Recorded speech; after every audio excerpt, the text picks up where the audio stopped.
jalan keluar seorang mukmin adalah kembali kepada Allah Subhanahu wa taala. Yang menggerakkan alam ini ialah Allah.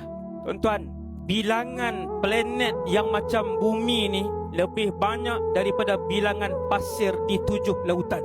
Ni yang wujud, bukan yang akan diciptakan.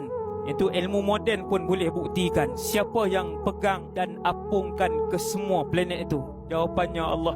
Sampai Allah sebut dalam Quran, wa ma tasqutu min waraqatin, tidak ada daun yang luruh di atas bumi kecuali aku tahu di mana daun itu luruh.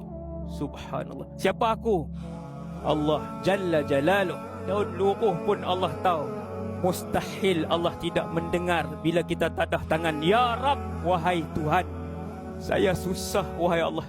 Allah Maha mendengar. Yang ni yang kita duk ulang tiap-tiap kali bangkit daripada rakaat. Sami'allahu liman hamidah. Allah Maha mendengar sesiapa sahaja yang memujinya. Tak perasan ke? Tak perasan. Ud'uni astajib lakum.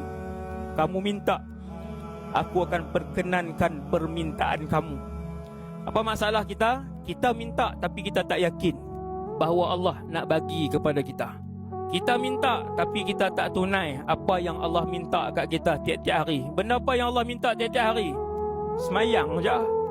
Puasa tiap-tiap hari ke puasa? Setahun sekali. Haji tiap-tiap hari ke?